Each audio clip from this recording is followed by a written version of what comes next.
Well, they're not the Lone Ranger in that regard. Luka has done this to many teams this year. What? I'm getting ready to leave, man. Gafford on the leak out. Back to Exxon. So Kai's going to have a go right at it. Wow! Exquisite! Has anyone noticed what Dallas has been doing? Kyrie dropped 48 points against the Houston Rockets in a 22-point comeback, and Luka just broke the single-season scoring record for the Dallas Mavericks. They've won 11 of their last 12 games, and people still believe that the Dallas Mavericks are the dark horse of the NBA. The NBA playoffs have never seen anything like this, and it honestly seems like they're just getting started. The telecast. Oh! Kyrie Irving! High flyer! Last season, everyone thought Dallas was crazy when they traded for Kyrie.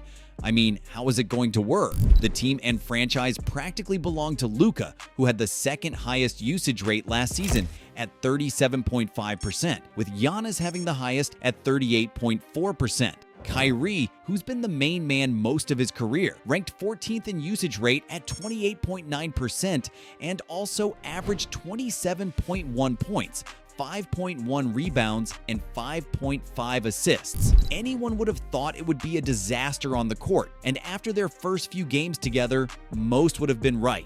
You know, how he interacts with the people in his life, but as a basketball player, he's a narcissist or have no obligation to anyone else other than yourself. It's very difficult to win in team sports. Here on the Casamigos Game Break, I don't know if I can emotionally handle us arguing about the MVP again. It's not an argument. So why don't we just, instead of It's comparing... SGA still. I just don't understand what these guys are watching sometimes. But let's break down what Luka is currently doing. Luka just passed SGA for second place in the MVP race. And in all honesty, I have no idea what the NBA is thinking. Luka Doncic should be first in the MVP race. He is averaging more points, more rebounds, and more assists than Shai, and is only a few rebounds short of Jokic. At 33.9 points per game, 9.2 rebounds, and 9.8 assists on the hottest team in the NBA right now, it's no question that this is definitely an MVP season for the 25-year-old. As much as we all love Jokic, what Luka Doncic is doing right now is absurd. To be having an MVP season like this and having a second option like Kyrie, who's currently 13th in the league in points per game, coincidentally one place above LeBron, the Dallas Mavericks have a great shot at winning the West. He's first in, a lot of different categories. There are a lot of factors that attribute to his MVP case. But it seems this season, Kyrie, Luka, and the entire Dallas Mavericks team have shut down all the haters and critics. But I am not going to turn my back on what Dallas is doing right now. 16-2 in their last 18 games. Kyrie Irving, let me put this on national television. Kyrie Irving is my comeback player of the year. So how have the Mavericks been able to go from missing the playoffs last year to one of this year's scariest playoff teams? Malika, give me number one. Oh, I get to do number Give me one? number one. Wow. Bam! Give me number one. Yeah. There you go. Put it up there. A few weeks ago, we dropped a video explaining why Kyrie and Luka were the deadliest duo in the league, and that was before we got to see this. For the win! This. And Dallas with a long rebound, and it got George backpedaling, and it's Kyrie! And this. Good start in the opening 3 or 4 minutes. Give and go! Luka loving, and a ferocious finish for Daniel Gafford. This has all been thanks to their key acquisitions. And Pajimski, blocked by Lively. They are kicking tail on their two-pointers. 12 out of 15, and Daniel Gafford with another rejection. Nice defensive play made by Moses Moody to Pajimski, and P.J. Washington. This season, the Dallas Mavericks have been strategic with their trades and acquisitions, starting off the year by acquiring one of their biggest defensive pieces. With the 12th pick in the 2023 NBA Draft, the Oklahoma City Thunder select Derek Lively II from Duke University. Into Jaime Jaquez. He was a 4-year player at UCLA, which also contributes. Another one from Jaime. Lively. Exum Lively finishing, climbing the ladder. Most people don't know that Derek Lively was originally drafted by the OKC Thunder. On the 2023 draft night, the Thunder entered the night with the 12th and 50th pick. High lottery picks were up for grabs, but most teams sat on their hands except for the Washington Wizards and Indiana Pacers, swapping pick number 7 for pick number 8. If you look at the two guys, both Derek Lively and Omax Prosper, they solve needs that we've been trying to solve defensively. Are they starting? Are they playing?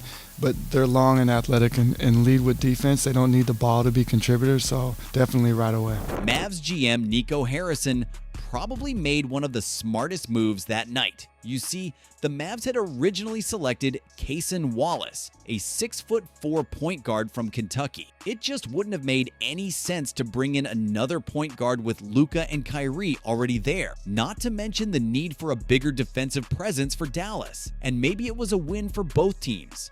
Cason Wallace is currently averaging 6.9 points per game, 2.3 rebounds, and 1.4 assists on a contending Thunder team. The play and then getting a three-point shot. There's the rookie, Cason Wallace. As for Dallas, Derek Lively has been a crucial piece to their current success, and at this point in the season, we have seen what he's capable of. With the confident stroke. Wow! Speaking of more challenges. Oh, that's a foul right there. Wow, Luka. Orlando over the foul limit, and it's a long finishes! The 20-year-old rookie is currently putting up 8.8 points, 6.9 rebounds, 1.4 blocks in 23.5 minutes a game. He's brought a big defensive presence that Dallas were missing last year, and he's doing this off the bench. However, he's currently sitting out due to a right knee sprain and hasn't played since the end of March. But this hasn't stopped the Mavs from winning 4 of their last 5 games. The Mavs GM has been making Grandmaster chess moves this season. Not only were they able to come away with a steal on draft night, but in the chaos of the trade deadline, managed to sign 2 underrated forwards who have been phenomenal for Dallas since arriving. Bullet pass inside, pitch back on the way down, and then way over Yurtseven, it doesn't fall. Nice defensive play made by Moses Moody to Bajelski. 8-0 Dallas run. They're back in front by 4. Wiggins! The Mavs were able to get 2 of the most underrated two-way players, Daniel Gafford and PJ Washington. They have been the missing pieces that Dallas have needed on both ends of the floor, and most fans don't even remember who they gave up for them. The best part about this team is that we take care of each other. The 2 players perfectly complement Luka and Kyrie's game, not needing to have the ball in their hands to be effective. In their game against Charlotte, Daniel Gafford dropped 26 points in only 25 minutes of playing time on a 100% field goal percentage. He also ranks 7th in blocks this season, averaging 2.1 blocks per game with 11.1 points and 7.7 rebounds to go along with that. It's 10. The look away and the reverse finish. We've already spoken about the brilliance of Kyrie and Luka, but what makes Daniel Gafford so special and effective is how easy he makes the game for himself. Doubtful for this game, so there's certainly a trending in a good direction. This is a perfect example. As Gafford quickly slips the screen, you have 3 guys focused on Luka. This is because they know Luka can literally do anything off a screen. As the 3 players are so focused on Doncic, he's able to make the pass with a little space, and Gafford's athleticism allows him to jump through the defense and throw it down. His effectiveness was really prominent in a recent game against the Jazz, where the team had a record 18 dunks in a game, with most of them coming from Gafford. The Mavs would really show their depth this game and even resulted in one of the best highlights I've seen all season. And Dallas with a long rebound, and they've got George backpedaling, and it's Kyrie with the alley-oop finish. That's the trust. It's the trust of our team, you know. Some of my teammates were laughing at me a few weeks ago when I told them to throw me a lob, but guess who's laughing now? And I think it's Dallas fans. The Mavs have been on an amazing run, with Kyrie and Luka leading the charge and the necessary role players to back them up. They are true title contenders. So how does this change their playoff projections? Clippers, with the Clippers being the 4th seed, Dallas being the 5th seed, not necessarily having home court advantage, but I don't think it would mean a damn thing. Here's the reason why. Because Kyrie Irving has been spectacular. Almost 2 months ago, Dallas sat 8th in the Western Conference and were looking at having to compete in a studded play-in tournament. But since coming back from injury in February, we've finally got to see Kyrie and Luka on the floor together a lot more. And the reason this has been one of the reasons to the Mavs' success is that we've learned that Kyrie as a second option makes the Dallas Mavericks unstoppable. Luka Doncic practically single-handedly brought the Mavs to the Western Conference Finals in 2022. Now, with backup guards like Jaden Hardy, Dante Exum, Josh Green, and Tim Hardaway, it takes a massive weight off the duo during crucial playoff times. To the ball! Lively has it back! Hardaway! Are you kidding me?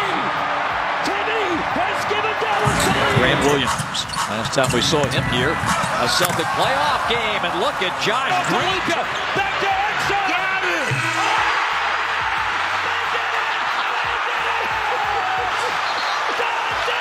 it! We'll get to see a true test of their depth in the first round of the playoffs as they face off against the team with the most firepower in the entire league. Gets down, lets it fly for the lead. Sizing up his defender, finds his shoot. Step back for the lead. Hot damn! Kawhi Leonard! Harden. This is for the lead. Oh, he put it in! The Clippers look scary this year. Russell Westbrook made his return back to the starting lineup in their game against the Suns and even dropped his first career triple-double as a Clipper. But what really shocked fans is the fact that they were up 35 points to 4 in the first quarter. In the first round of the playoffs, defense is what the deciding factor will be for both teams. With each team having players that can go head-to-head on offense, defensive pressure will be needed if either team stands a chance of getting a lead. Statistically, the Clippers might outweigh the Mavs when it comes to defense. With players like PG and Leonard who are lockdown defenders, it'll be hard for the Mavericks to consistently find good looks. Irving drives inside, shot is good.